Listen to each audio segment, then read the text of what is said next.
Justice not just legal Part 9 in audio. He was so angry with that policeman and he hit him so hard I think daddy broke his hand. The man came to take me away from my daddy. I have never seen my daddy so mad before. I was afraid daddy was going to kill him but he didn't. Daddy said he was very sorry for hitting him instead. Come on Smidgen, we can talk and walk. I would rather think of you as my little sister, but when we are alone, I guess you could think of me as your daddy. It would be nice to have a big brother but I have never had one so I don't know how that would be. Both are beat when they reach the cabin.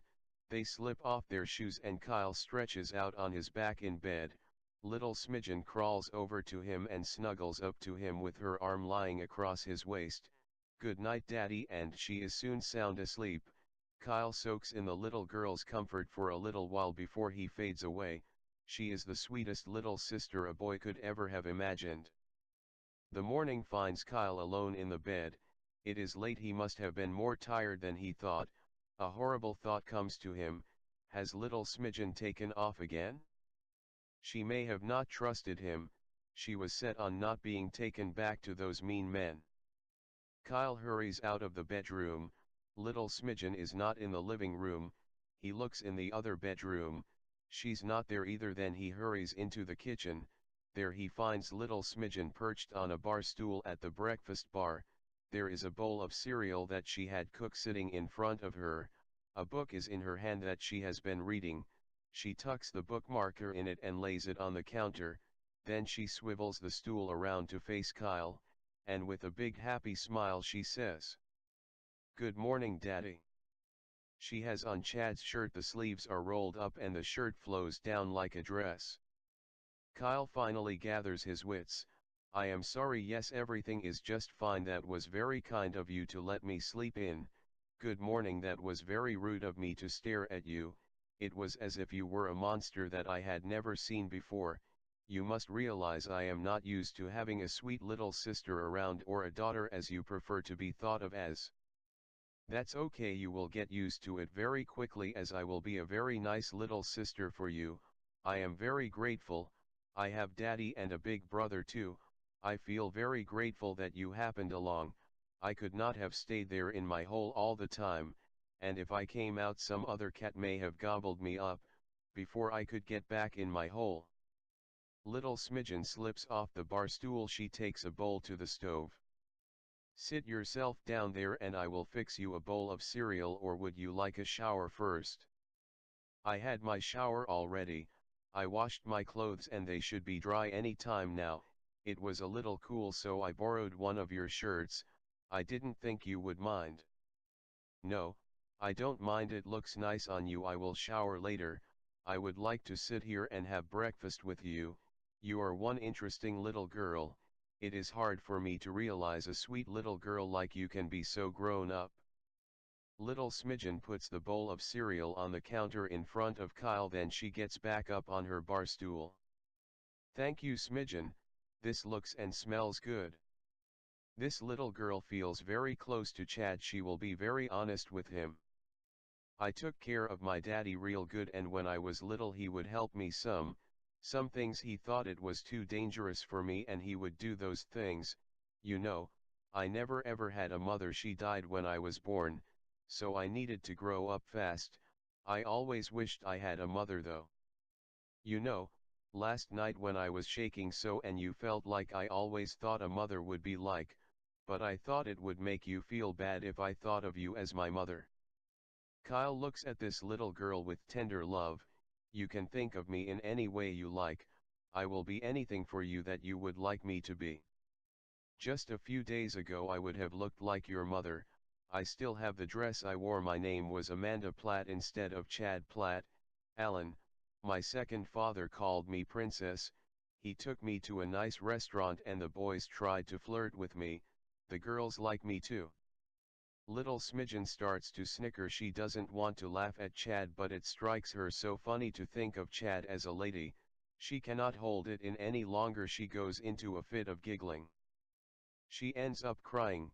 Kyle takes her in his arms. He hugs her and kisses her on her cheek. "That's okay." Alan could not keep from laughing either. especially when I would call him daddy. Some serious thoughts come to Kyle's mind. He thinks of what Smidgen had said about her not crying.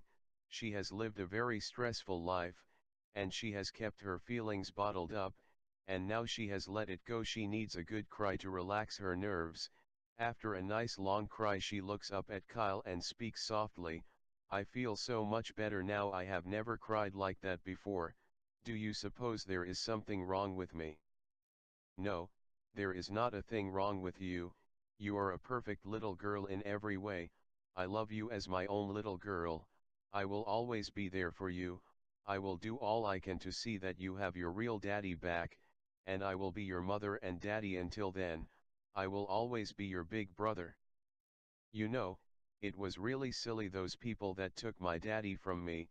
They were upset because sometimes in the house I and daddy did not wear any clothes.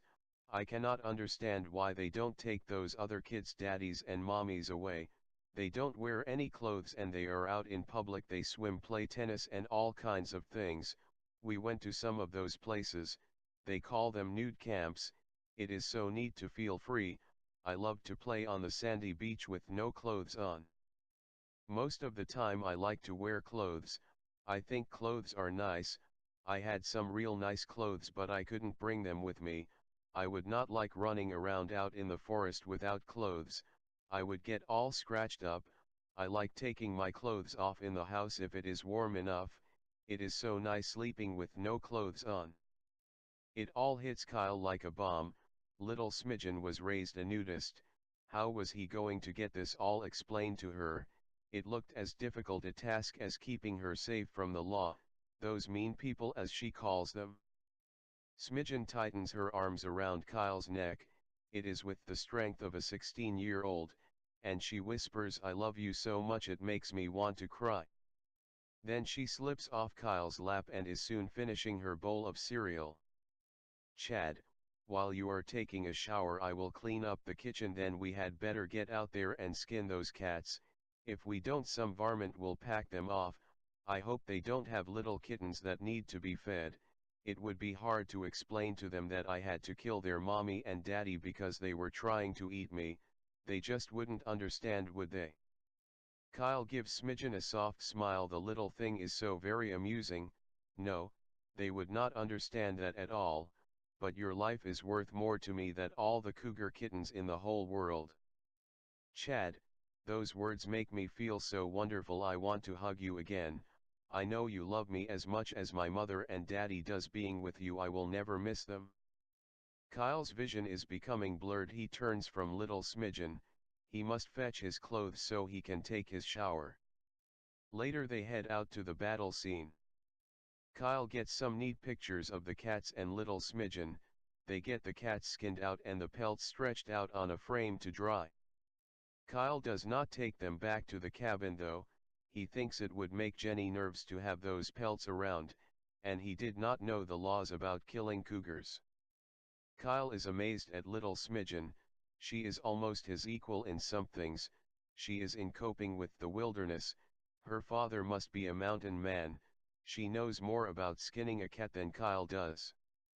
She is like a little Indian boy. Not that she lacks the femininity, or is it the lack of the sweet little girlishness. She is truly all of what a female is.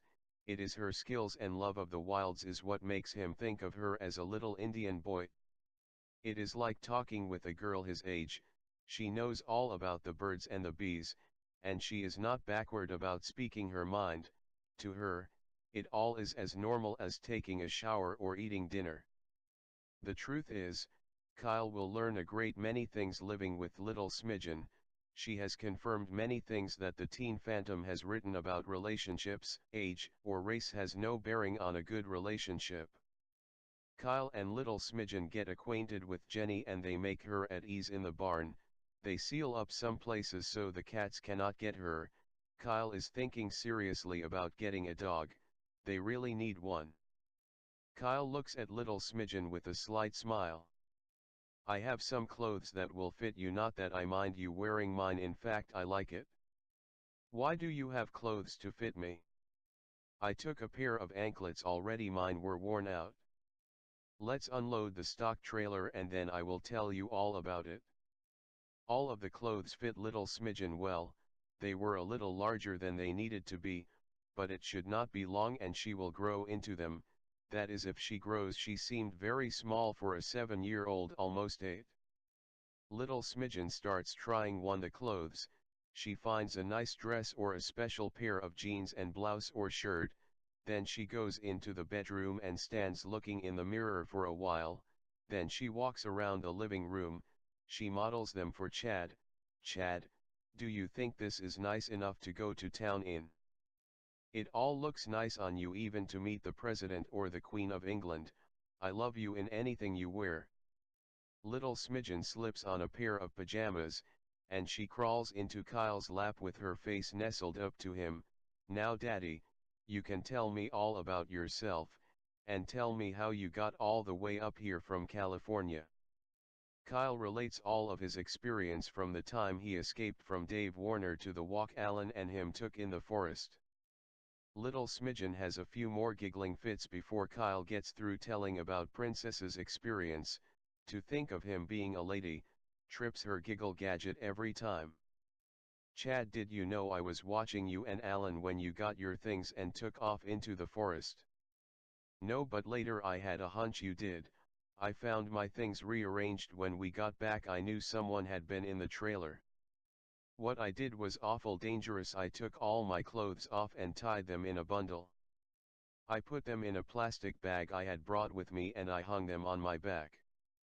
I waded waist deep up the creek and twice I had to swim a little. My feet slipped off the rocks. I had to go up beyond the bridge so I could swim across to the other side, to land under the bridge. I hid under the bridge for a few minutes before you come along.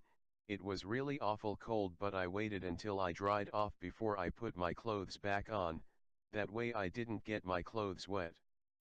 When I first saw you I knew you were different from most boys.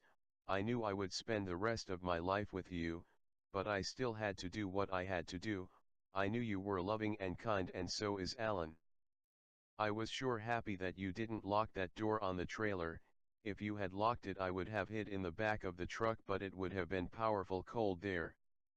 The door on the trailer doesn't lock, there is something wrong with it, and I did not just happen along to find you in the forest. I saw your little footprints, and went after you. I was very afraid for you, I knew you would be in terrible danger. Little Smidgen turns, she gets up on her knees to gain the height needed. She wraps her arms around Kyle's neck. She hugs Kyle like never before, and she begins to cry. Kyle puts his arms around her and he gently hugs her. He also experiences a cloudburst of tears. It had been longer than he could ever remember that he had cried like this, and he doubted he ever had. There were no words to speak, it was all being said through a perfect love relationship. There is a time of savoring the comfort of each other, then little Smidgen returns to Kyle's lap. She sits for some time without a word, her face is nestled against his chest. Then softly and earnestly she speaks. Chad, will you marry me when I am old enough? Kyle feels his wits drift into the fog. He is not prepared to deal with this phase of life, but he will try to satisfy her mind. That is a long time from now. When you are old enough to marry you may find a nice boy that you want to marry. I will always love you, that will never change, but marriage, that is something different. Kyle is between a rock and a hard place. He had promised this little girl that he would be anything she wanted him to be, but he had not thought of marriage and being a husband, neither had he meant it that way. You do like me a little in the marrying way, don't you? That hits Kyle like a club right between his eyes. Little Smidgen really knew how to get her point across. She has no lack when it comes to knowing about the birds and bees either. Yes, very much, but we will deal with that when you are old enough to marry. Okay, Daddy. Daddy, can we go to bed early? I would like you to love me to sleep, then we could get up real early and we can head up into the high country where my daddy and I lived. I want you to see our little cabin, we can stay there a few days. Okay, if that would make you happy. That will make me very happy.